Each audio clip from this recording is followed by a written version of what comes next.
At kung sakaling nakaranas ka na ng mga mahihirap na sitwasyon, mga sandali ng pag-aalinlangan o kahit na mga tagumpay nang hindi namamalayan na ang lahat ng ito ay bahagi ng isang mas malaking plano.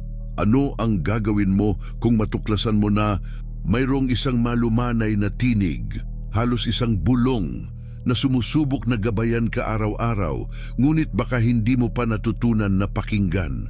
At kung sasabihin ko sa iyo na ang pag-alam kung ano ang kalooban ng Diyos para sa iyong buhay ay hindi isang imposibleng misteryo na dapat lutasin, kundi isang makapangyarihang lihim na itinago sa pagitan ng mga linya ng iyong sariling kwento na maaaring magdala ng kaliwanagan, kapayapaan at isang layunin na nagbabago ng lahat sa iyong paligid, isipin mo sandali, nagtaka ka na ba kung bakit may mga pintuang biglang nagsara habang ang iba naman ay hindi inaasahang nagbukas? Ito kaya ay nagkataon lamang o may isang hindi nakikitang kamay na patuloy na gumagabay sa iyo? Ngayon, gusto kitang anyayahan na sumisid sa isang bagay na malalim, isang bagay na kakaunti lang ang tunay na naghahanap, ang kalooban ng Diyos para sa iyong buhay. Hindi lamang ito tungkol sa paghahanap ng mga handang sagot, kundi tungkol sa pagtuklas ng isang nakatagong kapangyarihan, isang banal na direksyon na maaaring magbago sa paraan ng iyong pagtingin sa bawat araw, bawat desisyon, bawat pangarap. At ang pinakanakamamangha, ang lihim na ito ay nasa iyong abot, naghihintay na ibunyag ng Espiritu Santo sa pamamagitan ng video na ito. Isipin mo, ano ang ibig sabihin ng mabuhay nang hindi alam kung saan pupunta? Ito ay parang naglalakad sa dilim, sumasagi sa mga dingding at natatakot na madapa. Ngunit paano kung sa susunod na mga minuto, maaari mong sindihan ang isang ilaw? Hindi isang ordinaryong ilaw, kundi ang ilaw na nagmumula sa itaas, na nagliliwanag sa landas na itinakda ng Diyos para sa iyo.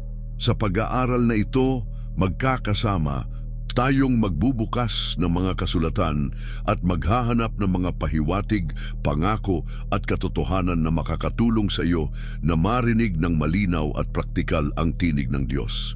Ihanda mo ang iyong puso, sapagkat maaring nagsasalita na sa iyo ang Diyos ngayon din sa pamamagitan ng mga salitang ito.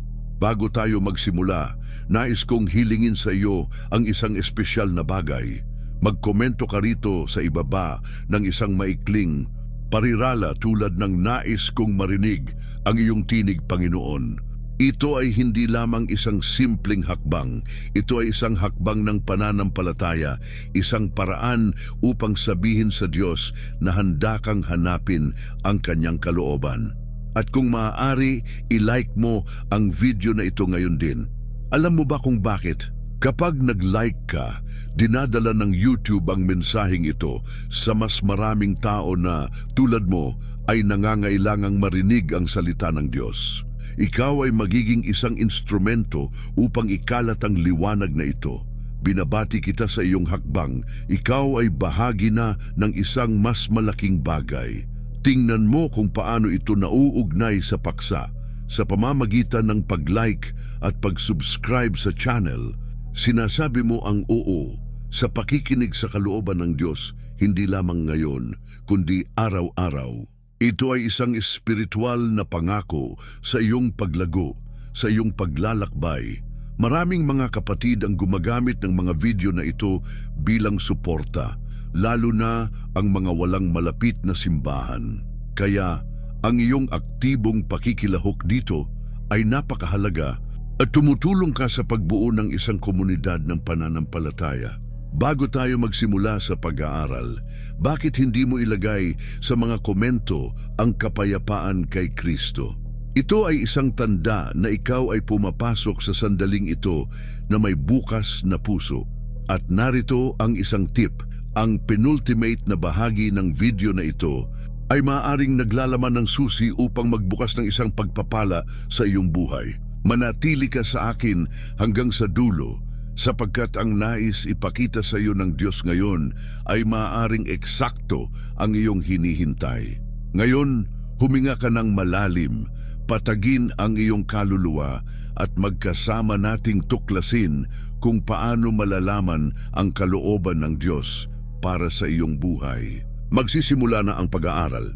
Ang tahimik na tawag ni Samuel, isipin mo ang isang tahimik na gabi kung saan ang katahimikan ay napakalalim na halos maririnig mo ang tibok ng iyong sariling puso. Sa isang gabi na tulad nito, isang binatang nagngangalang Samuel na noon ay isang bata pa lamang ay natutulog malapit sa templo, naglilingkod sa Panginoon sa ilalim ng pangangalaga ng saserdoteng si Eli. Hindi siya isang dakilang propeta o isang kilalang leader. Siya ay isang ordinaryong bata tulad mo o tulad ko sa maraming pagkakataon sa buhay. Ngunit isang pambihirang bagay ang nangyari, isang tinig ang tumawag sa kanyang pangalan, Samuel! Samuel! Siya ay bumangon, naguguluhan, iniisip na si Eli ang tumatawag at nangangailangan ng tulong. Ngunit hindi. Ito ay nangyari ng 3 beses hanggang sa wakas ay naunawaan ni Eli. Ang Diyos ang nagsasalita. At ano ang ginawa ni Samuel? Siya ay sumagot ng may pagpapakumbaba at tapang. Magsalita ka, Panginoon, sapagkat nakikinig ang iyong lingkod. For 1 Samuel 3:10. Sa sandaling iyon, ang kanyang buhay ay nagbago magpakailanman. Hindi lamang niya narinig ang tinig ng Diyos, kundi natuklasan niya na mayroong isang tiyak na layunin para sa kanya, isang banal na kalooban na tumatawag sa kanya mula pa sa simula. Ngayon, dalhin mo ito sa iyong puso. Ilang beses mo na ba naramdaman ang isang kawalan, isang kaguluhan na hindi mo maipaliwanag? Marahil ito ay sa isang gabing hindi ka makatulog o sa isang sandali kung saan tiningnan mo ang hinaharap at naisip, ano ang gagawin ko ngayon? Kung, tulad ni Samuel, tinawag ka na ba ng Diyos sa iyong pangalan, ngunit inakala mo na ito ay hangin lamang, isang pagkakataon o maging ang iyong sariling mga iniisip, ang nais kong sabihin sa iyo ngayon ay ang kalooban ng Diyos para sa iyong buhay ay madalas na nagsisimula sa ganito, sa isang tahimik na tawag, halos hindi napapansin na nangangailangan na ikaw ay tumigil, makinig at tumugon. Hindi ito maingay tulad ng kulog o malinaw tulad ng isang karatula sa daan. Ito ay banayad sapagkat nais ng Diyos na hanapin mo siya ng may pag-iingat, ng may bukas na puso. Isipin mo ang iyong sariling kwento. Marahil ay may mga pagkakataon na naramdaman mo ang isang pagnanasang gumawa ng ibang bagay. Tulungan ang isang tao magbago ng direksyon, manalangin ng mas madalas o kahit na magpatawad. Ang maliliit na bulong na ito ay maaring ang tinig ng Diyos na gumagabay sa iyo, na ipinapakita sa iyo ang landas na kanyang pinangarap para sa iyo. Si Samuel ay walang manual, hindi niya alam kung ano ang gagawin sa simula. Ngunit natutunan niya ang isang makapangyarihang aral. Upang malaman ang kalooban ng Diyos, kailangan mong maging handa.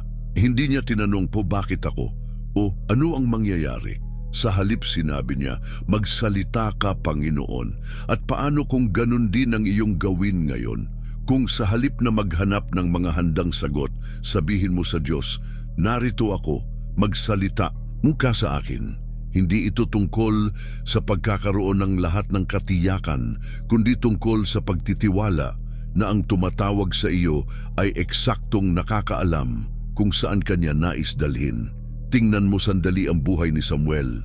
Hindi siya perpekto, ngunit siya ay nasa tamang lugar, naglilingkod, naghihintay, alerto. Hindi mo kailangang maging isang higante ng pananampalataya upang marinig ang Diyos. Minsan, sapat na ang pagiging nasa kung nasaan ka, gamit ang iyong mayroon at ialay ito sa Kanya.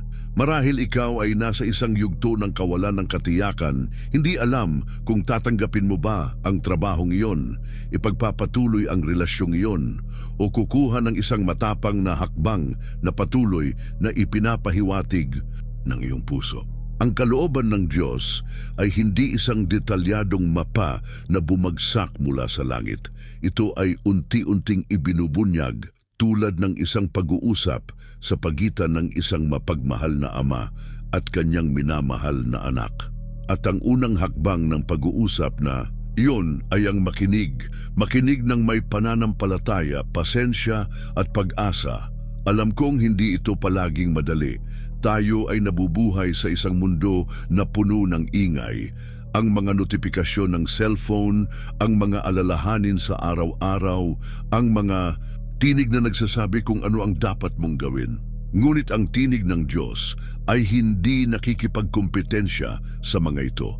Hinihintay niyang lumikha ka ng espasyo, isang sandali ng katahimikan tulad ng ginawa ni Samuel. Marahil ngayon ang araw para mong patayin ang mga distraksyon sa ilang minuto, isara ang iyong mga mata at sabihin, Panginoon, nais kitang pakinggan. Hindi ito mahika, ito ay relasyon. At kapag sinimulan mong makinig, isang kamanghamanghang bagay ang mangyayari. Ang mga piraso ng iyong buhay na minsan ay tila magkakahiwalay, ay magsisimulang magkabuo tulad ng isang banal na puzzle. Kaya, aking kapatid, nais kitang hamunin. Naglaan ka na ba ng oras upang pakinggan ang tahimik na tawag ng Diyos sa iyong buhay?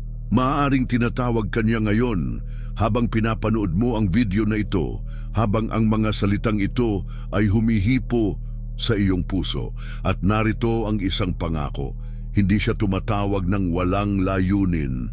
Si Samuel ay tinawag upang maging isang propeta, upang dalhin ang salita ng Diyos sa isang taong naliligaw. At ikaw, para saan kanya tinatawag? Maaaring ito ay upang ayusin ang isang bagay na nasira, magdala ng pag-asa sa isang tao, o kahit na lumakad sa isang direksyon na hindi mo kailanman inakala. Ang sikreto ay nasa pagtugon, sa pagkuha ng unang hakbang ng tiwala. Bago tayo magpatuloy, nais kong hilingin sa iyo ang isang bagay. Magkomento ka rito sa ibaba kung ano sa palagay mo ang ibinubulong ng Diyos sa iyong puso ngayon. Maaaring ito ay isang salita, isang pakiramdam o isang simpleng parirala tulad ng magtiwala. Hindi lamang ito para sa akin, ito ay para sa iyo upang palakasin ang iyong pananampalataya at upang magbigay inspirasyon sa iba na makakabasa ng iyong komento. At alam mo ba kung ano ang susunod? Tayo ay sisid pa ng mas malalim, sapagkat ang susunod na hakbang ng paglalakbay na ito ay magpapakita sa iyo kung paano ang mga plano ng Diyos ay nagtatago kahit sa iyong pinakasimpleng mga desisyon.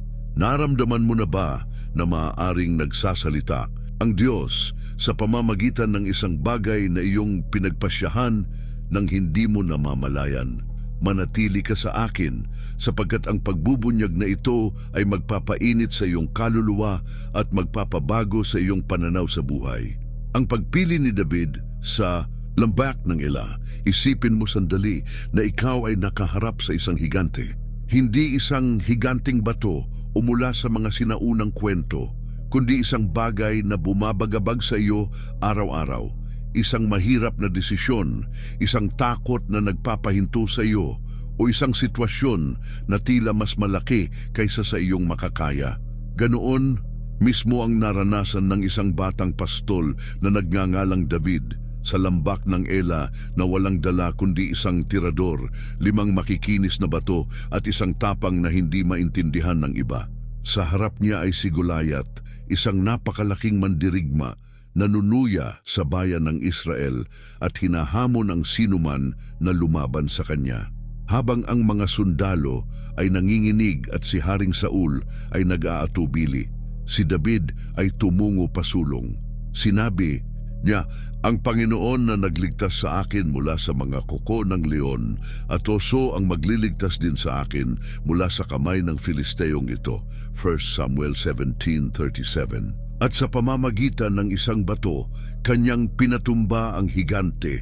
Ngunit narito ang nais kong makita mo ngayon. Bago niya talunin si Goliath, tinalo ni David ang isang bagay na mas malaki pa, ang pag-aalinlangan kung ano ang kalooban ng Diyos. Para sa sandaling iyon, isipin mo ito kasama ko, aking kapatid. Si David ay hindi isang sanay na mandirigma. Wala siyang makintab na baluti o matalas na espada. Siya ay isang pastol, isang taong ginugugol ang kanyang mga araw sa pag-aalaga ng mga tupa, umaawit ng mga salmo sa tunog ng isang simpleng alpa. Ngunit sa araw na iyon, sa lambak, siya ay gumawa ng isang pagpili.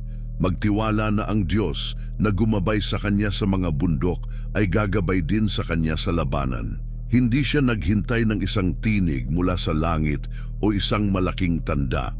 Tiningnan niya ang kanyang nasa kamay, ang kanyang tirador, ang kanyang mga bato, ang kanyang pananampalataya at nagpasyang kumilos. Paano kung ang kalooban ng Diyos para sa iyong buhay ay nakatago sa mga pagpipili ang ginagawa mo araw-araw? Hindi sa mga malalaking desisyon na dumarating minsan sa buhay, kundi sa maliliit, tulad ng pagangat ng iyong ulo sa harap ng takot o paghakbang kapag walang ibang naniniwala sa iyo. Marahil ikaw ay nakikipaglaban sa iyong sariling Goliath ngayon. Maaaring ito ay isang problema sa trabaho, isang krisis sa pamilya, o maging isang tinig sa loob mo na nagsasabing hindi ka sapat. At ito ang tanong ko sa iyo, ano ang nasa iyong mga kamay? Hindi hinamak ni David ang tila simpleng bagay, ginamit niya ang kung ano ang ipinagkaloob na ng Diyos sa kanyang buhay. Ang mga batong kinuha niya sa sapa ay hindi mga kahanga-hangang sandata sa paningin ng tao, ngunit sapat na iyon sa kamay ng Diyos. At ikaw, maaaring ang mayroon ka ngayon, ang iyong oras, ang iyong mga salita, ang iyong pasensya ay eksaktong nais gamitin ng Diyos upang ipakita sa iyo ang susunod na hakbang. Ang kalooban ng Diyos ay hindi palaging isang planong inihayag ng sabay-sabay. Kadalasan, ito ay nabubuo habang ikaw ay naglalakad, habang ikaw ay nagpasyang magtiwala sa halip na sumuko. Alam kong madaling tingnan ang kwento ni David at isipin, ngunit siya ay espesyal, siya ay pinahiran ni Samuel. At oo, siya nga. Ngunit bago ang pagpapahid na iyon, siya ay isang batang nakalimutan, ang pinakabata sa sambahayan ni Jesse, iniwan habang ang kanyang mga kapatid ay tinatawag. Gayunpaman, nakita ng Diyos sa kanya ang isang pusong handang sumunod. At iyon din ang hinahanap niya sa iyo, isang pusong magsasabing oo kahit na ang landas ay hindi malinaw. Hindi nanalo si David laban kay Goliath dahil siya ay malakas o matalino. Nanalo siya dahil naniniwala siya na ang Diyos na sumuporta sa kanya sa katahimikan ng pastulan ay hindi siya pababayaan sa ingay ng digmaan. At ang parehong Diyos na kasama ni David noon ay kasama mo ngayon, inaanyayahan kang maghakbang ng may pananampalataya. Nais kong huminto ka sandali at magmuni-muni. Mayroon na bang pagkakataon sa iyong buhay na naramdaman mong binigyan ka ng Diyos ng isang hindi inaasahang tagumpay? Maaaring hindi ito kasing drama ng pagpatumba sa isang higante, ngunit isang pintuang nagbukas, isang kapayapaang dumating ng walang dahilan, o isang lakas na hindi mo alam na taglay mo. Ang mga sandaling iyon ay hindi aksidente. Mga palatandaan iyon ng kalooban ng Diyos na gumagalaw, na ipinapakita sa iyo na siya ang may kontrol, kahit na hindi mo maintindihan kung bakit. Natutunan iyan ni David sa lambak ng Ela. Ang kalooban ng Diyos ay hindi tungkol sa pagkakaroon ng lahat ng sagot, kundi tungkol sa pagtitiwala sa may akda ng mga sagot, ang siyang sumusulat sa iyong kwento ng may pag-ibig at layunin. Kaya, ano ang iyong gagawin sa iyong Goliath? Mananatili ka bang nakatayo, tinitingnan ang laki ng problema, o kukuha ka ng iyong mga bato, ang iyong pananampalataya, pag-asa, determinasyon at tatapang? Ang kalooban ng Diyos para sa iyong buhay ay maaring naghihintay na piliin mong lumaban, na piliin mong maniwala. Hindi mo kailangang maging perpekto, hindi mo kailangang maging dakila. Hindi hinangaan ni David ang hukbo ng Israel sa kanyang hitsura, ngunit hinangaan niya ang puso ng Diyos sa kanyang ugali. At ikaw, gamit ang nasa iyong mga kamay ngayon, maaari mong pukawin ang langit, Bago tayo magpatuloy, nais kitang anyayahan sa isang bagay na espesyal. Magkomento ka rito sa ibaba ng isang parirala tungkol sa Goliath na iyong hinaharap ngayon. Maaaring ito ay isang simpleng bagay tulad ng ang aking higante ay ang takot o nais kong talunin ang pag-aalinlangan. Ito ay isang hakbang ng pananampalataya, isang paraan upang ilagay ito sa harap ng Diyos at magbigay inspirasyon sa iba na nanonood. At tingnan mo kung ano ang susunod. Naisip mo na ba na maaaring gamitin ng Diyos kahit ang mga pabalik na hangin ng iyong buhay upang dalhin ka sa tamang lugar? Manatili ka sa akin sapagkat ang susunod na pagbubunyag na ito ay magpapakita sa iyo kung paano kahit ang mga hamon ay may banal na layunin. Handa na ba ang iyong puso para dito? Ang bangka ni Jonas sa gitna ng bagyo. Isipin mong ikaw ay nasa isang marupok na bangka, sumasabay sa malalakas na alon sa gitna ng isang nagngangalit na bagyo. Ang mga alon ay humahampas sa kahoy. Ang hangin ay umuungal na tila gustong agawin ng iyong kaluluwa at nararamdaman mong lahat ay magigibana. Iyon mismo ang kinaroroonan ni Jonas na tumatakas mula sa lungsod ng Nineve kung saan siya ipinadala ng Diyos. Mayroon siyang malinaw na misyon, magdala ng mensahe ng pagsisisi sa isang bayang ayaw niyang iligtas. Ngunit sa halip na sumunod, pinili ni Jonas na sumakay sa isang barko patungong Tarsis sa direksyong taliwas sa tawag ng Diyos, Jonas 1:3. At dumating ang bagyo, hindi bilang parusa, kundi bilang isang sigaw mula sa langit upang gisingin ang kanyang puso. Habang ang mga mandaragat ay sumisigaw sa takot at nagtatapon ng kargamento sa dagat, si Jonas ay natutulog sa ilalim ng barko, walang malay sa gulo na dulot ng kanyang pagtakas. Hanggang sa wakas na pagtanto niya, ang kalooban ng Diyos ay hindi sumusuko sa atin, kahit tayo ay sumuko na dito. Ngayon, dalhin mo ito sa iyong buhay, aking kapatid. Naranasan mo na bang maramdaman na ikaw ay nasa isang magulong dagat kung saan walang bagay na tila makatuwiran?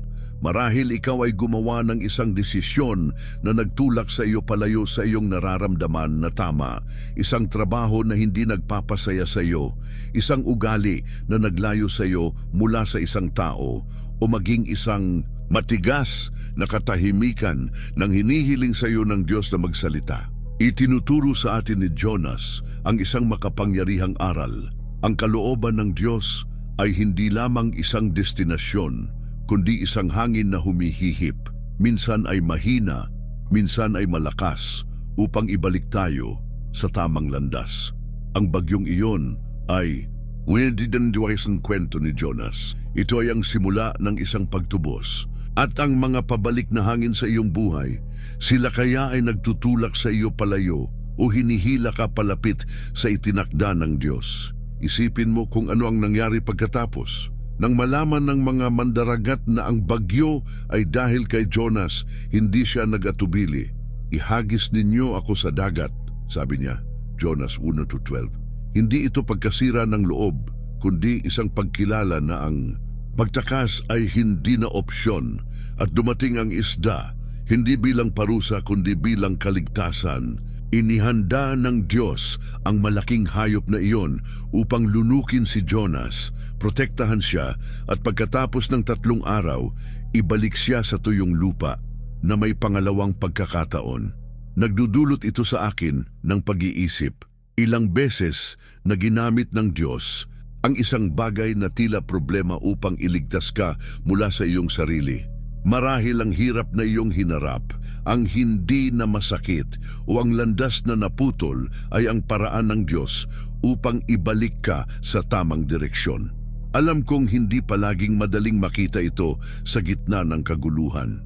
Kapag tumataas ang mga alon, tayo ay madalas nasisihin ng hangin, ang buhay o maging ang Diyos.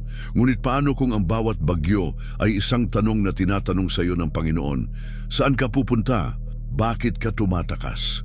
Tumakas si Jonas dahil ang Nineveh ay hindi komportable.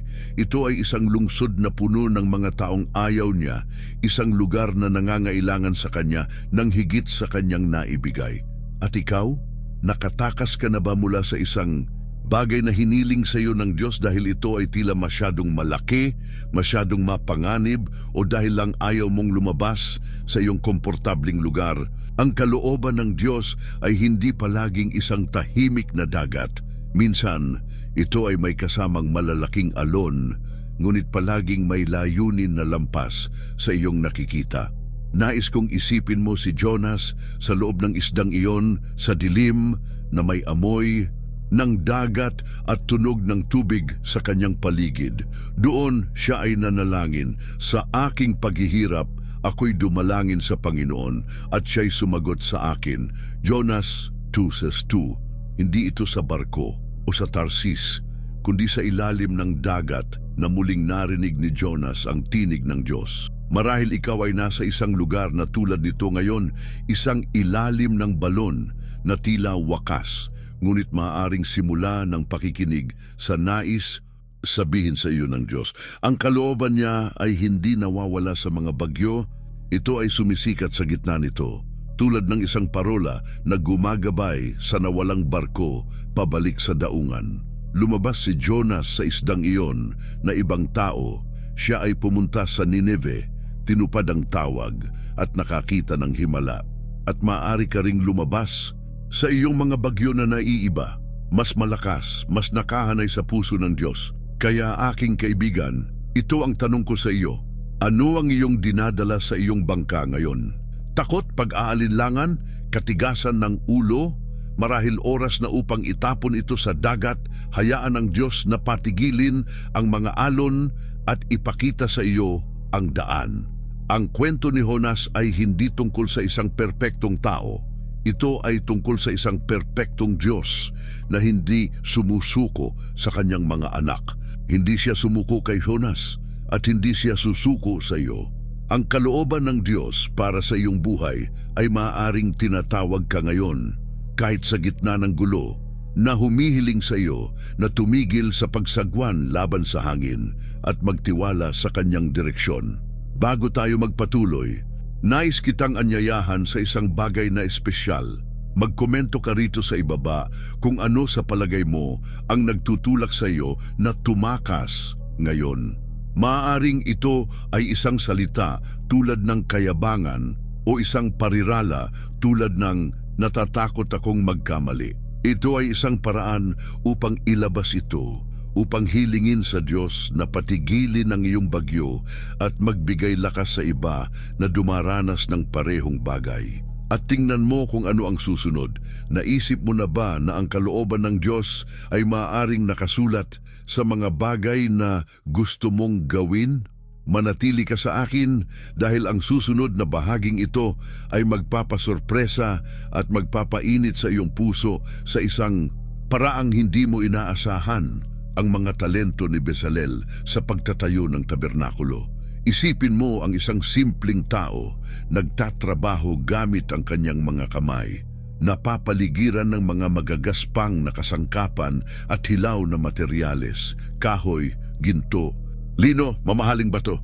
Ang taong iyon ay si Bezalel, isang tao na marahil ay hindi kailanman nangarap na maalala ng mga henerasyon, ngunit pinili ng Diyos para sa isang pambihirang gawain, ang magtayo ng tabernakulo, ang lugar na tatahanan ng presensya ng Diyos sa gitna ng bayan ng Israel.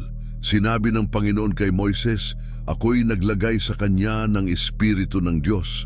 Binigyan siya ng kasanayan, kakayahan at kaalaman sa lahat ng uri ng gawain. Exodo 31:3. Si Bezalel ay hindi isang pari o isang propetang may malalaking pangitain. Siya ay isang artisan, isang tagalikha, isang taong nagmamahal sa pagbabago ng karaniwan sa isang bagay na maganda. At sa pamamagitan ng pagmamahal na iyon, ng talentong kumikilos sa kanyang mga kamay, natuklasan niya ang kalooban ng Diyos para sa kanyang buhay. Ngayon, dalhin mo ito sa iyong puso, aking kapatid. Naisip mo na ba na ang kalooban ng Diyos ay maaaring nakatago sa mga bagay na gusto mong gawin. Marahil mayroon kang isang talento na tila maliit, pagluluto para sa pamilya, pagsusulat ng mga salitang nakakapagpagalaw sa iba, pag-aayos ng mga sirang bagay, o maging pag-awit ng isang himig na nagpapaginhawa sa kaluluwa. Ipinapakita sa atin ni Bezalel ang isang makapangyarihang bagay, hindi lamang ang mga nagsasalita mula sa taas ng bundok o namumuno sa maraming tao ang tinatawag ng Diyos. Tinatawag niya ang mga taong sa simpleng paraan ay ginagamit ang kanilang mayroon upang ipakita ang kanyang kaluwalhatian. Ang tabernakulo ay hindi lamang isang tolda, ito ay isang piraso ng langit sa lupa, at bawat detalye na hinulma ni Bezalel ay may hininga ng Espiritu Santo. Paano kung ang iyong ginagawa ng may pagmamahal ay maaari ding magdala ng parehong hininga? Isipin mo sandali ang buhay ni Bezalel. Hindi siya nagising isang araw na may karatulang nagsasabing, "Ikaw ang magtatayo ng tabernakulo." Simpleng ginagawa niya ang kanyang alam. Nagtatrabaho gamit ang kanyang mga kamay. Pinapaganda ang kanyang sining, nabubuhay sa kanyang pagnanasa. At pagkatapos, tiningnan siya ng Diyos at sinabi, "Ikaw ang gusto ko." Nagdudulot ito sa akin ng pag-iisip. Ilang beses na ang kalooban ng Diyos ay mas malapit kaysa sa ating iniisip. Naghihintay na mapagtanto natin na binigyan na niya tayo ng mga kasangkapan. Marahil iniisip mo na ang iyong talento ay hindi sapat na espiritual. Isa lang akong guro. Nag-aayos lang ako ng mga bagay. Gusto kong makinig sa mga tao. Ngunit sino ang nagsabing ang kalooban ng Diyos ay makikita lamang sa pulpito o altar? Makikita ito sa mga kusina, sa mga talyer, sa mga opisina, sa mga tahimik na usapan kung saan ka nagiiwan ng marka ng liwanag. Alam kong minsan tayo ay nag-aalinlangan. Mahalaga ba talaga ito? Naaalala ba ng Diyos ang isang bagay na napakasimple? Ngunit tingnan mo si Bezalel. Bawat kurtinang kanyang hinabi, bawat piraso ng gintong kanyang hinulma ay isang handog sa Panginoon. At ang resulta, isang lugar kung saan pinili ng Diyos na manahan. Ang iyong buhay ay maaari ding maging isang tabernakulo, isang espasyo kung saan nagpapakita ang presensya ng Diyos sa pamamagitan ng iyong ginagawa ng may pagmamahal at dedikasyon.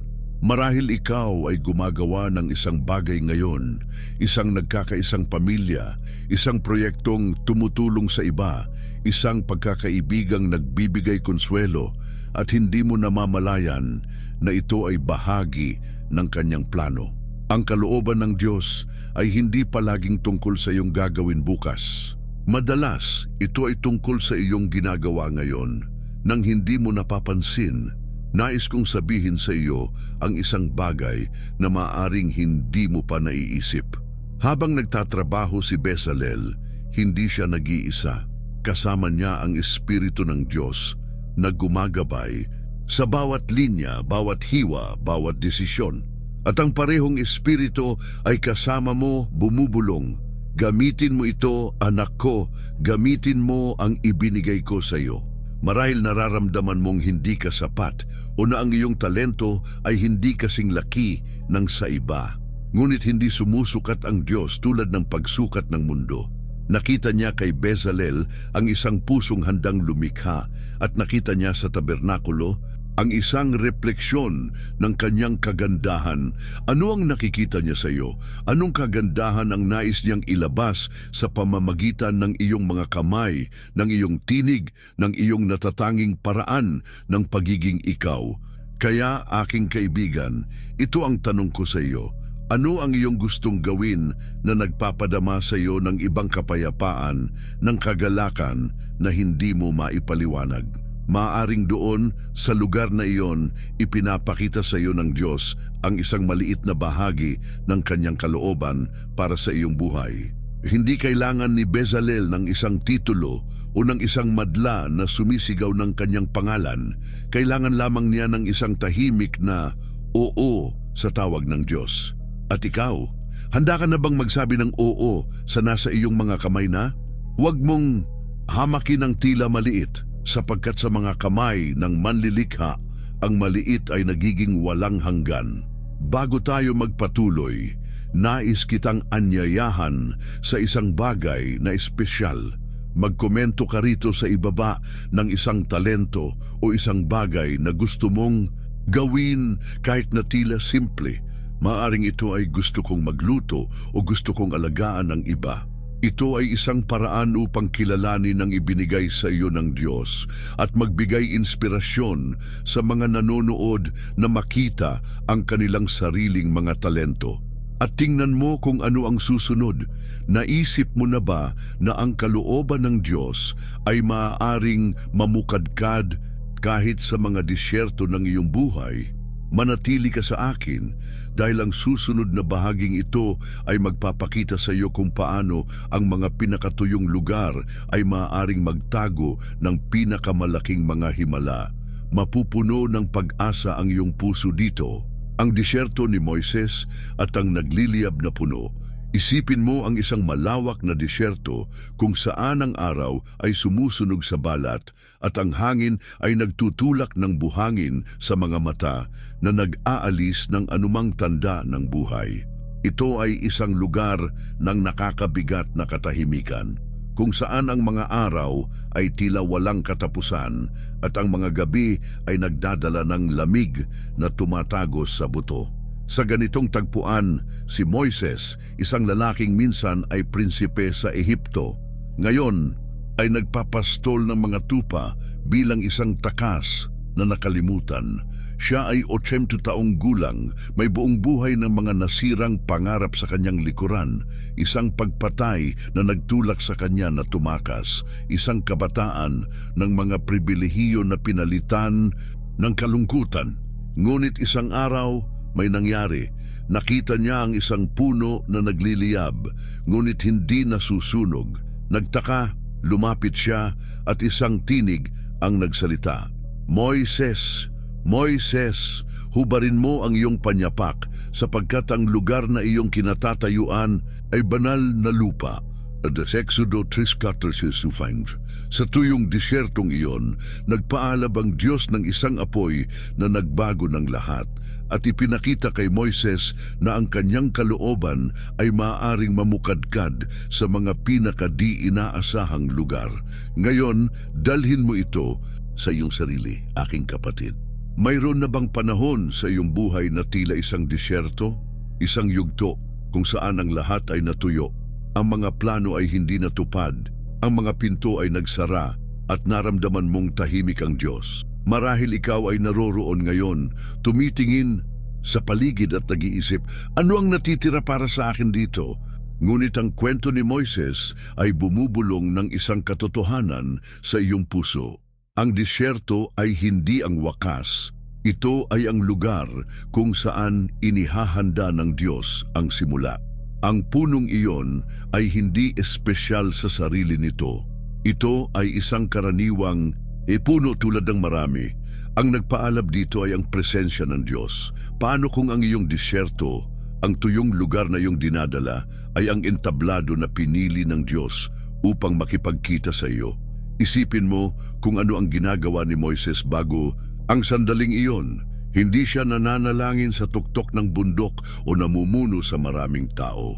Siya ay nag-aalaga ng mga tupa araw-araw sa isang rutina na tila walang kahulugan. Ngunit hindi nakita ng Diyos ang isang bigong pastol, nakita niya ang isang tagapagpalaya. Ang kalooban ng Diyos para sa buhay ni Moises ay hindi nagsimula sa Ehipto sa harap ni Paraon, kundi doon sa gitna ng mga bato at tinik kung saan walang ibang tumitingin. At sa iyong buhay, nakikita kaya ng Diyos ang isang bagay sa iyo na hindi nakikita ng mundo? Marahil ang panahon ng paghihintay na ito, ang tagtuyot na iyong hinaharap, ay ang lupa na kanyang inihahanda upang magpaalab ng isang apoy na hindi mo inaasahan. Alam kong mahirap ang disyerto.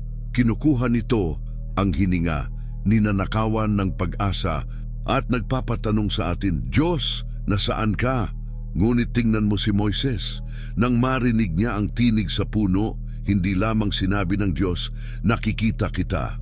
Sinabi niya, "Nakita ko ang paghihirap ng aking bayan sa Ehipto at bumaba ako upang iligtas sila." Exodo 3:7-8. Ang kalooban ng Diyos para kay Moises ay hindi lamang tungkol sa kanya. Ito ay tungkol sa isang buong bayan na nangangailangan ng kaligtasan. At ang iyong disyerto, hinuhubog kaya nito ang isang bagay na mas malaki para sa isang layunin na lampas sa iyong nakikita ngayon. Marahil ikaw ay inihahanda upang tumulong sa isang tao, magdala ng isang mensahe o maging liwanag kung saan mayroon lamang kadiliman. Nais kong isipin mo ang nagliliyab na punong iyon sandali. Hindi ito nasusunog dahil ang apoy ng Diyos ay hindi sumisira. Ito ay nagbabago. Si Moises ay lumabas sa pagkikita na iyon na ibang tao. Ang lalaking nagkakandaba, natatakot at pakiramdam ay tapos na ay naging leader na humarap sa isang imperyo. At maaari ka ring lumabas sa iyong disyerto na naiiba. Ang kalooban ng Diyos ay hindi nakadepende sa iyong pagiging nasa isang perpektong lugar na may lahat ng bagay na nalutas. Ito ay lumilitaw kung nasaan ka sa iyong sakit, sa iyong paghihintay, sa iyong hindi ko alam kung ano ang gagawin. Kailangan ni Moises na maghubad ng kanyang panyapak, isang tanda ng pagpapakumbaba upang makinig. At ikaw, handa ka bang maghubad ng panyapak ng kayabangan, ng pagmamadali, ng kontrol at sabihin, "Magsalita ka sa akin, Panginoon"? Marahil iniisip mo, ngunit wala akong nakikitang nagliliyab na puno. At sasabihin ko sa iyo, hindi ito palaging dumarating bilang nakikitang apoy. Minsan, ito ay isang salitang nagbibigay konsuelo, isang talata na nakakasagip sa tamang panahon, o maging isang tahimik na pagnanasa na lumalago sa iyong puso. Ang disyerto ni Moises ay hindi komportable, ngunit ito ay banal, at ang iyong disyerto ay maaaring maging banal din dahil ang Diyos ay naroroon kahit na hindi mo pa siya nakikita. Hindi kanya nakalimutan. Siya ay nagpapaalab ng isang bagay sa iyo, isang bagay na magliliwanag sa landas na kanyang itinakda. Kaya, aking kaibigan, ito ang tanong ko sa iyo. Ano ang itinuturo sa iyo ng iyong disyerto ngayon? Anong aral ang ibinubulong nito? Anong lakas ang hinuhubog nito sa iyo? Ang kalooban ng Diyos para sa iyong buhay ay maaaring sumisibol ngayon tulad ng isang bulaklak sa gitna ng mga bitak ng tuyong lupa. Natuklasan ito ni Moises sa edad na 80, hindi huli para tawagin ka ng Diyos. At siya ay tumatawag sa iyo, maniwala ka, kahit na ang hangin ng disyerto ay sumusubok na pigilan ang kanyang tinig. Bago tayo magpatuloy, nais kitang anyayahan sa isang bagay na espesyal. Magkomento ka rito sa ibaba ng isang salita o parirala tungkol sa iyong disyerto ngayon. Maaring ito ay pag-iisa, paghihintay, o maging nais kong makita ang iyong apoy. Ito ay isang hakbang ng pananampalataya. Isang paraan upang sabihin sa Diyos na handa kang makinig at magbigay lakas sa iba na dumaraan sa kanilang sariling mga disyerto. At tingnan mo kung ano ang susunod. Naisip mo na ba na ang kalooban ng Diyos ay maaaring nasa mga tinig na nakapaligid sa iyo? Manatili ka sa akin dahil ang susunod na bahaging ito ay magpapakita sa iyo kung paano siya nagsasalita sa pamamagitan ng mga taong nasa iyong paligid. Ihanda mo ang iyong puso dahil ito ay magpuno sa iyo ng pasasalamat. Ang karunungan ni Abigail sa bahay ni Nabal, isipin ng isang babaeng nagmamadali, may dalang tinapay, alak at mga tuyong igos, bumababa sa isang lambak kasama ang kanyang mga alipin habang ang araw ay nagsisimulang lumubog. Siya si Abigail, isang matalino at matapang na asawa na naninirahan sa ilalim ng bubong ni Nabal, isang mayamang tao ngunit bastos at makasarili. Isang araw, si David na nooy tumatakas pa mula kay Saul ay nagpadala ng mga mensahero upang humingi ng tulong kay Nabal. na dating pinrotektahan ng mga tauhan ni David sa mga bundok. Ngunit si Nabal ay sumagot ng may paghamak, ininsulto si David at ang kanyang mga mandirigma. Galit na galit, si David ay nanumpang wawasakin si Nabal at ang buong sambahayan nito. Dito pumasok si Abigail sa eksena. Isang alipin ang nagbabala sa kanya ng panganib at siya'y kumilos agad. Naghanda ng isang mapagbigay na alay at sinalubong si David, yumuko sa kanyang harapan upang humingi ng kapayapaan. Huwag nawang bigyang pansin ng aking Panginoon ang taong ito na walang kabuluhan, sabi niya, 1 Samuel 25:25. At sa kanyang mga salita, binago niya ang kapalaran ng lahat. Ngayon, ilagay mo ito sa iyong puso, kapatid na lalaki, kapatid na babae. Naisip mo na ba na ang kalooban ng Diyos ay maaaring dumating sa iyo sa pamamagitan ng mga tinig sa iyong paligid? Si Abigail ay hindi isang kilalang propetisa ni nagkaroon ng mga makalangit na pangitain. Siya ay isang karaniwang babae, ngunit may isang bihirang kaloob, ang karunungan na makinig, umunawa at kumilos sa tamang sandali. Si David ay nabulag ng galit, handang magpadanak ng dugo, ngunit ang tinig ni Abigail ang nagpahinto sa kanya. Nakita niya ang hindi nakita ni David, na ang paghihiganting iyon ay hindi plano ng Diyos para sa kanya. At sa iyong buhay, ilang beses nang ginamit ng Diyos ang isang tao, isang kaibigan, kamag-anak o kahit isang estranghero upang magdala sa iyo ng isang salita na nagbago ng lahat. Isipin ang tapang ni Abigail ng sandali. Hindi siya nanatiling nakatayo, naghihintay na dumating ang sakuna. Tiningnan niya ang kaguluhan sa kanyang paligid, isang hangal na asawa sa isang banda, isang galit na mandirigma sa kabila, at nagpasyang maging tulay na magdadala ng kapayapaan. Marahil nakatanggap ka na ng isang payo na sa simula ayaw mong pakinggan. Kailangan mong ihinto ang pagdadala ng bigat na iyan. Marahil oras na upang subukan ng bago, ibigay mo iyan sa mga kamay ng Diyos. Ang mga salitang ito ay maaaring dumating sa isang banayad na tono o kahit sa isang matatag na tono. Ngunit paano kung ang Diyos mismo ang nagsasalita sa pamamagitan ng mga ito? Ang kalooban niya ay hindi palaging bumababa mula sa langit sa mga titik ng apoy. Madalas, ito ay lumalapit sa iyo sa mga hakbang ng isang taong nagmamahal sa iyo o kahit ng isang taong hindi mo inaasahan. Alam ko na hindi laging madaling kilalanin ito. Minsan isinasara natin ang ating mga tainga dahil ang ating pagmamataas ay sumisigaw ng mas malakas o dahil iniisip natin na alam natin kung ano ang pinakamabuti. Maaaring binaliwala ni David si Abigail. Maaaring sinabi niya, "Sino ka para sabihin sa akin kung ano ang gagawin?" Ngunit siya ay nakinig at ito ang nagligtas sa kanya mula sa isang pagkakamali na maaaring dumungis sa kanyang kasaysayan. At ikaw, nagkaroon na ba ng sandali kung saan isang tinig ang humila sa iyo pabalik, nagpakilos sa iyo upang muling isipin, nagdala sa iyo ng kaliwanagan?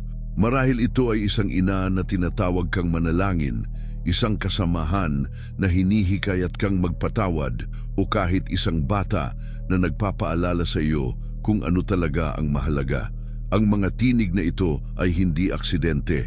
Mga regalo ito ng Diyos, mga palaso na nagtuturo sa daan na nais niyang tahakin mo. Gusto kong isipin mo si Abigail na sumasakay patungo kay David na may mabilis na tibok ng puso ngunit puno ng pananampalataya. Hindi siya sigurado kung siya ay pakikinggan, ngunit naniniwala siya na ang kanyang mga salita ay maaring magdulot ng pagbabago. At nagdulot nga, tumigil si David, nagpasalamat sa kanya at nagsabi, "Purihin ang Panginoon na nagpadala sa iyo ngayon upang makipagkita sa akin." 1 Samuel 25:32. Nakita niya ang kamay ng Diyos sa kanyang katapangan. At sa iyong buhay, maaaring may ipinadala ang Diyos na makipagkita sa iyo ngayon.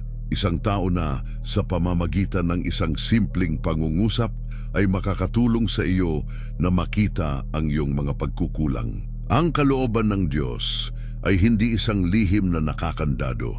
Kung minsan ito ay nasa mga pang-araw-araw na usapan, naghihintay na buksan mo ang mga tainga ng iyong puso.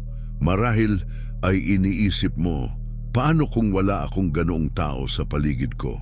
Pagkatapos ay sasabihin ko sa iyo, laging nakakahanap ng paraan ang Diyos. Si Abigail ay naging kasangkapan sa isang mahalagang sandali, ngunit siya ay lumitaw lamang dahil bukas si David na makinig. Kung handa ka, magdadala ang Diyos ng tamang mga tinig, maaaring sa isang sermon na tumatama sa iyo, sa isang awit na nagpapakilos sa iyo, o kahit sa isang katahimikan na nagpapaisip sa iyo. Ang karunungan ni Abigail ay nagligtas ng mga buhay.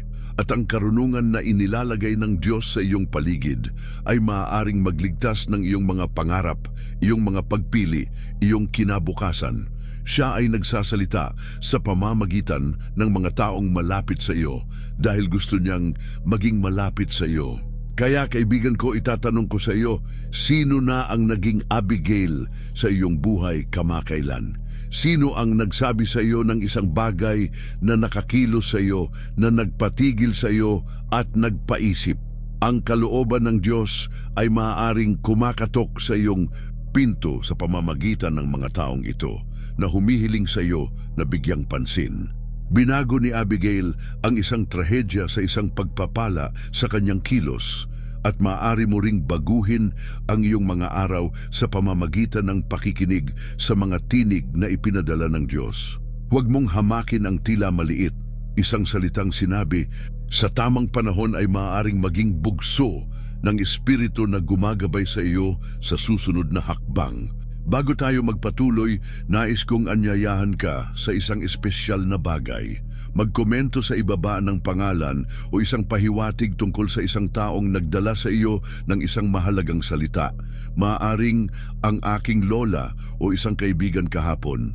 Ito ay isang paraan upang parangalan ang mga tinig na iyon at magbigay inspirasyon sa iba na pakinggan kung sino ang inilagay ng Diyos sa kanilang tabi. At tingnan mo kung ano ang susunod. Naisip mo na ba na ang kalooban ng Diyos ay maaaring nasa mga tanong na iyong itinatanong sa Kanya? Manatili ka sa akin dahil ang susunod na bahagi ay magdadala sa iyo sa isang malalim at puno ng kapayapaan. Ang iyong puso ay magbubukas tulad ng hindi pa nangyayari. Ang tanong ni Habakuk sa tuktok ng tore. Isipin mo ang isang lalaking umaakyat sa mga hagdan ng isang sinaunang tore. Ang hangin ay humahampas sa kanyang mukha na may daladalang bigat ng isang pusong hindi mapalagay. Ang lalaking iyon ay si Habakuk, isang propeta na nabuhay sa panahon ng kaguluhan at kawalan ng katarungan. Sa kanyang paligid, nakita niya ang isang bayang naghihirap, mga lider na tiwali, at ang katahimikan ng Diyos ay tila nakakabingi. Kaya gumawa siya ng isang matapang na bagay.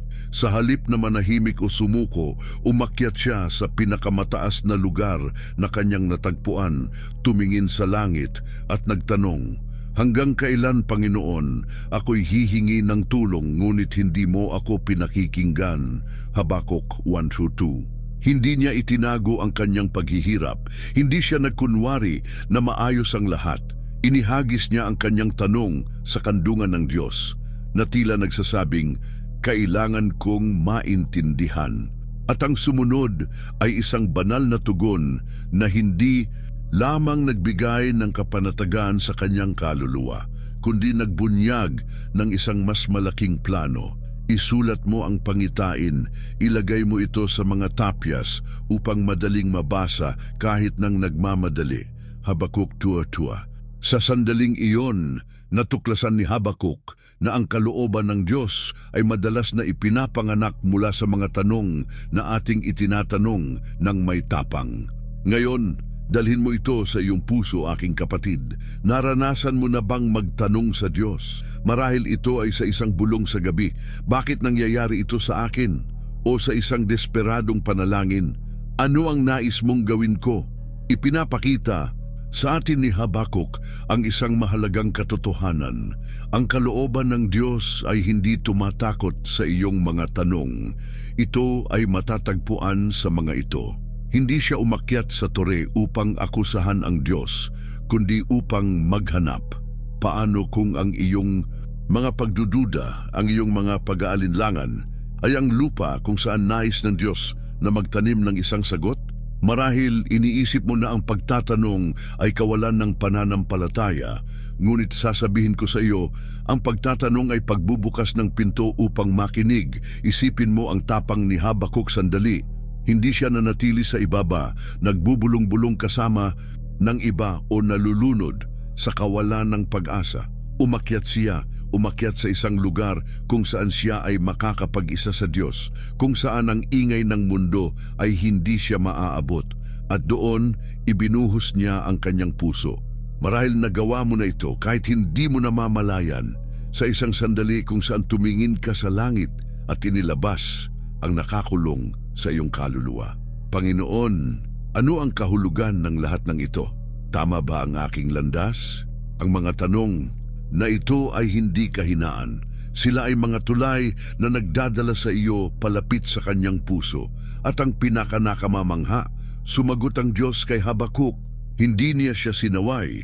Binigyan niya siya ng isang pangitain, ng isang pangako na ang matuwid ay mabubuhay sa pamamagitan ng pananampalataya. Alam kong minsan tayo ay natatakot magtanong, paano kung hindi sumagot? Paano kung ito ay isang bagay na ayaw nating marinig? Ngunit tingnan mo si Habakuk, ang sagot na kanyang natanggap ay hindi nagpawala ng mga problema sa kanyang paligid. Ang kawalan ng katarungan ay naroon pa rin, ang paghihirap ay umiiral pa rin. Ngunit binigyan siya ng Diyos ng isang bagay na mas malaki. Ang katiyakan na mayroong isang plano, isang tamang panahon, isang pag-asang hindi magkukulang. At sa iyong buhay, ang iyong mga tanong ay maaaring magdala ng pareho. Marahil nagtatanong, Uka, dapat ba akong magpatuloy sa paghihintay? Para sa akin ba ang pangarap na ito? Paano kung sa halip na katahimikan, inihahanda ng Diyos ang isang pangitain upang itatak sa iyong puso isang bagay na maaari mong dalhin at ibahagi? Nais kong isipin mo si Habakuk doon sa tuktok ng tore na hinahampas ng hangin, ngunit ang mga mata ay nakatuon sa abot tanaw. Hindi niya alam kung paano magtatapos ang lahat, ngunit nagpasya siyang magtiwala. At nang magsalita ang Diyos, isinulat niya, itinago niya ang salitang iyon bilang isang kayamanan. Ang kanyang mga tanong ay na hindi naging wakas ng usapan, kundi simula ng isang pagbubunyag. At ang iyo, marahil ngayon ang araw para umakyat ka sa iyong sariling tore, hindi isang tore na gawa sa bato, kundi isang sandali ng katahimikan, isang sulok kung saan maaari mong sabihin, Panginoon, hindi ko naiintindihan, ngunit nais kong makinig. Ang kalooban ng Diyos ay hindi nagtatago sa mga nagtatanong ng may pananampalataya. Ito ay bubukas tulad ng isang bulaklak sa araw na nagpapakita ng mga talulot ng layunin at kapayapaan. Marahil iniisip mo, ngunit marami na akong beses na nagtanong at wala akong narinig. Kaya sasabihin ko sa iyo, si Habakuk ay naghintay din. Nanatili siya sa tore, alerto, hanggang sa magsalita ang Diyos. Ang kanyang kalooban ay hindi dumarating sa ating pagmamadali, kundi sa kanyang panahon, isang perpektong panahon na mauunawaan mo lamang kapag tumingin ka sa nakaraan. At habang naghihintay, ang bawat tanong ay tulad ng isang binhi na iyong itinanim. Isang araw, makikita mo ang usbong, ang bulaklak, ang bunga. Hindi binabaliwala ng Diyos ang pusong naghahanap, ginagabayan niya ito kahit paunti-unti, kahit sa isang bulong na napapansin mo lamang pagkatapos. Si Habakuk ay lumabas sa turing iyon na naiiba na may isang bagong misyon, at maaari ka ring lumabas sa iyong mga tanong na naiiba na may isang direksyon na nagliliwanag sa iyong mga hakbang. Kaya aking kaibigan, ito ang tanong ko sa iyo. Ano ang tanong na sumusunog sa iyong puso ngayon? Ano ang kailangan mong ilagay sa harap ng Diyos? ang kanyang kalooban ay maaaring naghihintay na umakyat ka sa toring iyon, na itigil mo ang pagdadala ng lahat ng mag-isa at sabihin, "Magsalita ka, Panginoon, narito ako." Natagpuan ni Habakuk ang mga sagot dahil siya ay nagtanong ng may tapang. At maaari mo ring matagpuan mga sagot na hindi lamang gumagabay sa iyo, kundi nagbabago sa iyo. Bago tayo magpatuloy, nais kitang anyayahan sa isang bagay na espesyal. Magkomento ka rito sa ibaba ng isang tanong na nais mong itanong sa Diyos ngayon. Maaring ito ay, bakit ako naghihintay ng napakatagal? O ano ang susunod pagkatapos nito? Ito ay isang paraan upang dalhin ang iyong tore sa sandaling ito, upang palakasin ang iyong pananampalataya at magbigay inspirasyon sa iba na magtanong din. At tingnan mo kung ano ang susunod.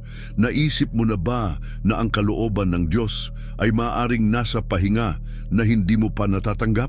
Manatili ka sa akin dahil ang susunod na bahaging ito ay magdadala sa iyo sa isang kapayapaan na hindi mo nais na mawala.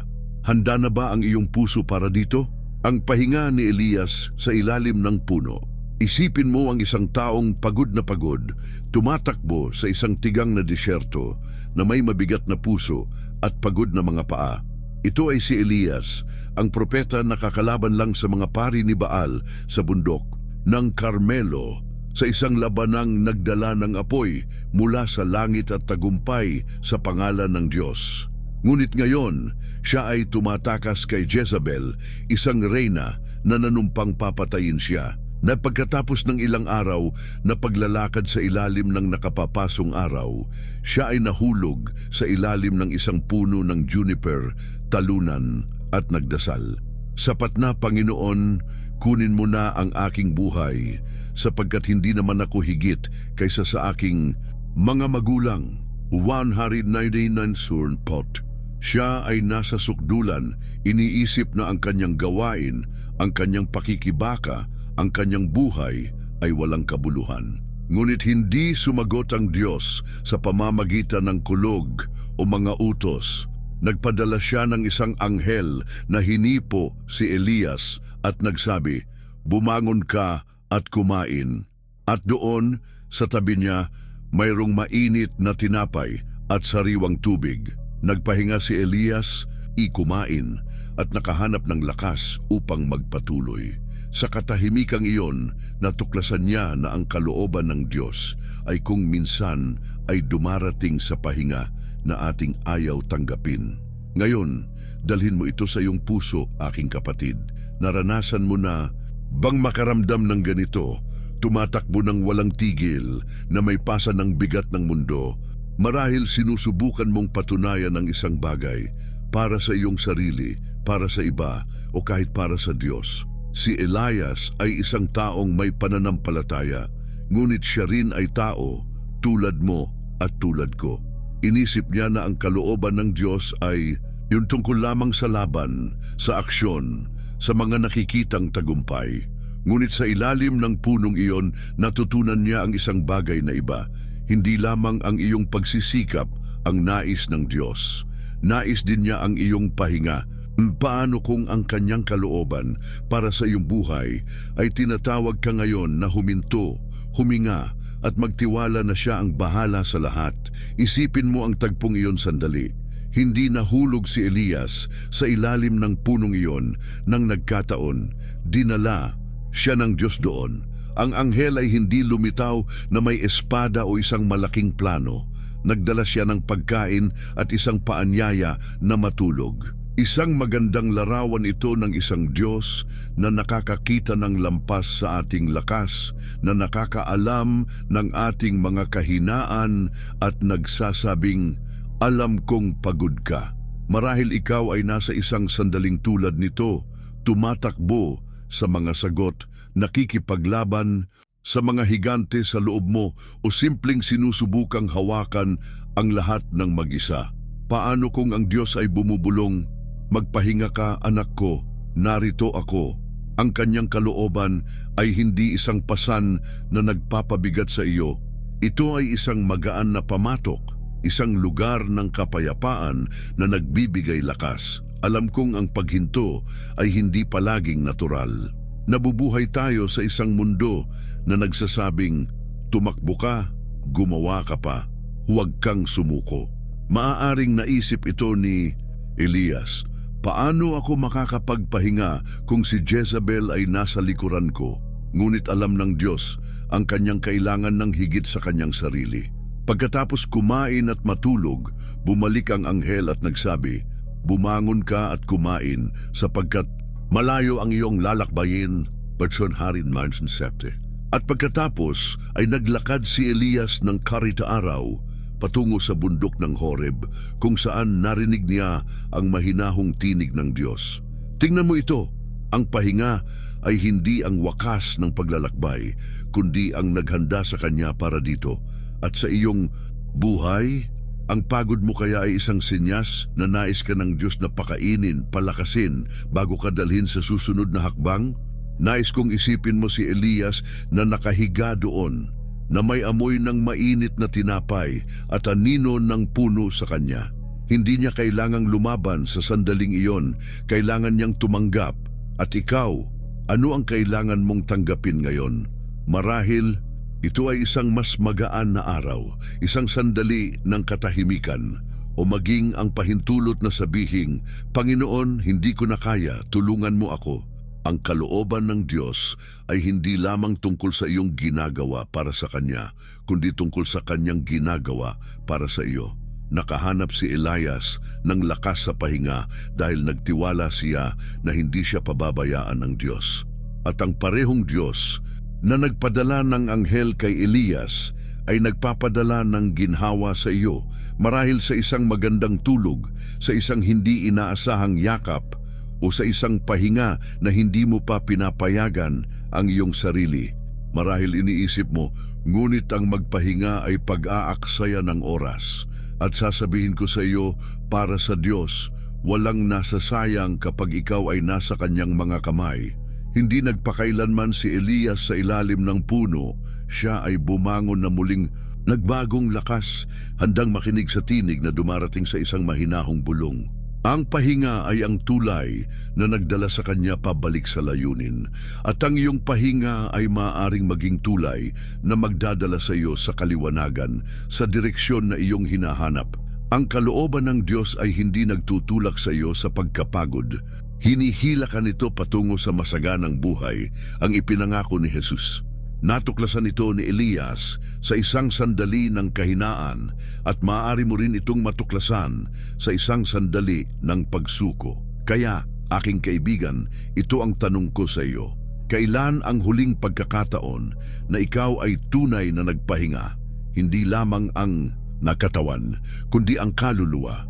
Ang pahingang dumarating kapag pinakawalan mo ang kontrol at sinabi, Panginoon, nagtitiwala ako sa iyo. Ang kalooban ng Diyos para sa iyong buhay ay maaaring tinatawag ka ngayon sa lugar na iyon. Isang lugar kung saan ikaw ay inaalagaan, minamahal, sinusuportahan. Nakahanap si Elias ng lakas sa ilalim ng puno dahil natagpuan siya ng Diyos doon. At nais ka ring matagpuan ng Diyos sa iyong pagod, sa iyong pakikibaka, upang sabihin sa iyo, nakikita kita at ako ay sapat. Bago tayo magpatuloy, nais kitang anyayahan sa isang bagay na espesyal. Magkomento ka rito sa ibaba ng isang parirala tungkol sa kailangan mong pahingahin ngayon. Maaaring ito ay aking mga alalahanin o nais ko ng kapayapaan sa puso. Ito ay isang paraan upang ilagay ito sa mga kamay ng Diyos at magbigay inspirasyon sa iba na hanapin ang parehong pahinga. At tingnan mo kung ano ang susunod. Naisip mo na ba na ang kalooban ng Diyos ay maaaring nasa paraan ng iyong pagtatapos sa paglalakbay na ito? Manatili ka sa akin dahil ang susunod na bahagi ay magpaparamdam sa iyo ng yakap ng Ama na hindi mo pa naranasan. Ang iyong puso ay lalagpas-lagpas dito. Narating natin ang wakas ng paglalakbay na ito, aking kapatid. Narating na natin ang wakas ng paglalakbay na ito, aking kapatid.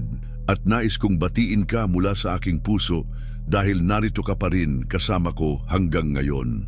Nagkakaunti ang may lakas ng loob at pananampalataya para sumisid ng ganito kalalim, para buksan ang puso at hanapin ang kalooban ng Diyos nang may ganitong determinasyon. Hindi ka lamang nanonood ng isang video, sinasabi mo ang oo sa isang tawag, sa isang paanyaya ng Espiritu Santo na makita ang iyong buhay sa pamamagitan ng mga mata ng langit. Ngayon, sabay tayong naglakbay sa mga kwento ng mga lalaki at babaeng tulad mo. Mga ordinaryong tao na natagpuan ang banal na layunin sa mga bulong, sa mga pagpili, sa mga talento, sa mga disyerto, sa mga tinig at maging sa pahinga. At ngayon, nais kong huminto ka sandali at maramdaman, kasama ka ng Diyos sa bawat salita, sa bawat pagmumuni-muni na patnubay kanya patungo sa sandaling ito. Isipin mo ang iyong buhay bilang isang ilog na umaagos. Minsan ito ay dumadaan sa mga bato, sa mga masisikip na liko, sa mga bahagi na tila walang patutunguhan. Ngunit sa huli, ito ay laging nakararating sa dagat, isang malawak na lugar, puno ng buhay, kung saan ang lahat ay may saysay. Ang kalooban ng Diyos ay ang dagat na iyon, aking kaibigan. Ito ay hindi isang takdang punto na kailangan mong tamaan ng eksakto. Ito ay isang agos na nagdadala sa iyo, na yumayakap sa iyo, na naghahatid sa iyo pauwi. Malalaking hakbang na ang iyong nagawa ngayon sa pakikinig, pagmumuni-muni at paghahanap. At sasabihin ko sa iyo ng may buong katiyakan, nakita ng Ama ang bawat pagsisikap mo, bawat buntong hininga ng iyong puso at ipinagmamalaki ka niya. Espesyal ka, hindi dahil perpekto ka, kundi dahil ikaw ay Kanya. Nais kong maramdaman mo ito. Hindi ka nag-iisa sa paghahanap na ito. Dinala ka ng Diyos dito dahil mayroon siyang natatanging bagay para sa iyo. Isang plano na walang ibang makakaranas. Isang tawag na may nakasulat na iyong pangalan. Marahil, hindi mo pa nakikita ang lahat ng malinaw, ngunit ang bawat pirasong ating natuklasan ngayon ay tulad ng isang ilawang nagniningning sa gabi. Hindi nito inililiwanag ang buong landas ng sabay-sabay, ngunit ipinapakita nito ang susunod na hakbang. At ang hakbang na iyon, ang oo na iyong sinabi, sa panonood ng video na ito hanggang sa wakas ay nagbabago na ng iyong kwento. Ikaw ay isang hinirang, hindi dahil sa akin, kundi dahil sa Kanya na naghulma sa iyo bago ka pa ipinanganak. Binabati kita sa hindi paghinto, sa hindi pagpapaagaw sa mga distraksyon na nakawin ang banal na sandaling ito. Ngayon, nais kong hilingin sa iyo ang isang bagay na nagmumula sa puso. Mag-iwan ka ng isang parirala sa mga komento na magpapakita ng iyong pangako sa paglalakbay na ito. Isang bagay na orihinal, isang bagay na nagmumula sa iyong kaluluwa. Maaaring ito ay hahanapin ko ang iyong kalooban araw-araw, Panginoon, o nais kong maging liwanag kung saan mo ako ilalagay. Hindi lamang ito para sa akin ang iyong isinusulat, ito ay para sa Diyos, bilang isang pangako at para sa akin, upang makita ko kung sino ang mga matatapang na kasama ko hanggang sa wakas. Ang mga komentong ito ay tulad ng mga bituing nagniningning sa dilim na nagpapakita na may isang komunidad ng pananampalataya na nabubuo dito, nagkakaisa sa pagnanais na marinig ang Ama. Naisip mo na ba ang lakas nito? Ang iyong mga salita ay maaring makaantig sa ibang tao na nanonood, sa isang taong nangangailangan ng tulak para magpatuloy. At mayroon pa, ibahagi mo ang video na ito sa isang taong mahal mo. Isipin mo kung dahil sa iyo, isang kaibigan, kamag-anak o kahit isang estranghero ay matutuklasan ang kalooban ng Diyos para sa kanyang buhay. Ito ay tulad ng paghahasik ng binhi sa isang bukid. Hindi mo agad makikita ang ani, ngunit darating ito at ang bunga ay walang hanggan. Ang pagbabahagi ay hindi lamang pagpindot ng isang pindutan. Ito ay isang gawa ng pagmamahal, isang paraan ng pagsasabing, nais kong malaman mo kung ano ang nagbago sa akin. At kung hindi ka pa nakakapag-subscribe sa channel, itatanong ko sa iyo nang may pagmamahal, ano pa ang hinihintay mo? Ang hindi pa nakakapag-subscribe ay maaring makaramdam ng bigat sa puso ngayon ng kaunting hiya dahil hindi bahagi ng pamilyang ito na lumalago para luwalhatiin ang Diyos. Ngunit ang mga nakapag-subscribe na maramdaman mo ang pagmamalaki na maging haligi ng gawaing ito. Tinutulungan mong dalhin ang mensaheng ito sa mga lugar na hindi ko man lang naisip, sa mga pusong nangangailangan ng pag-asa.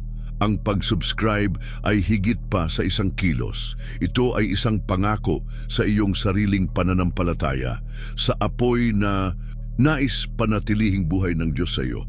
Ang channel na ito ay isang kanlungan, isang lugar kung saan ang salita ay nabubuhay, at alam kong marami sa inyo ang umaasa sa mga video na ito bilang isang espiritual na yakap, lalo na ang mga walang malapit na simbahan. Kaya pindutin mo na ang pindutan ng subscribe ngayon at maramdaman mo ang kagalakan ng pagsasabing bahagi ako nito. Naisip mo na ba ang epekto nito sa langit? Bawat like, bawat subscription ay tulad ng isang ladrilyo sa isang banal na konstruksyon, isang paraan upang ikalat ang liwanag na iyong natanggap ngayon. At sinisiguro ko sa iyo, ang patuloy na panonood ng mga video na ito ay magpapanatiling buhay ng iyong apoy, tutulong sa iyong marinig ang tinig ng Diyos ng mas malinaw.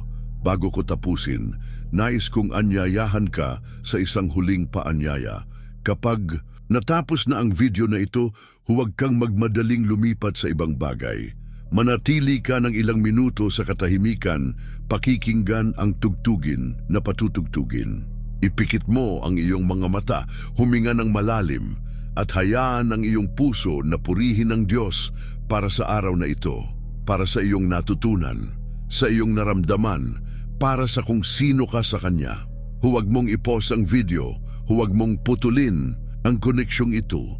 Ang sandaling ito ay para sa iyo at sa Ama, isang regalo na karapat-dapat mo matapos ang lahat ng ating pinagsamahan. Ang kalooban ng Diyos para sa iyong buhay ay hindi nagtatapos dito. Ito ay nagsisimula pa lamang, at ang mga minutong ito ng katahimikan ay maaring maging pintuan para marinig mo ang susunod na bulong niya. Ikaw ay isang pagpapala, aking kapatid. Salamat sa paglalakbay kasama ko hanggang dito. Naway mapuspos ng kapayapaan ni Kristo ang iyong puso, at naway mahayag sa iyo ang kalooban ng Diyos tulad ng isang ilog na hindi natutuyo.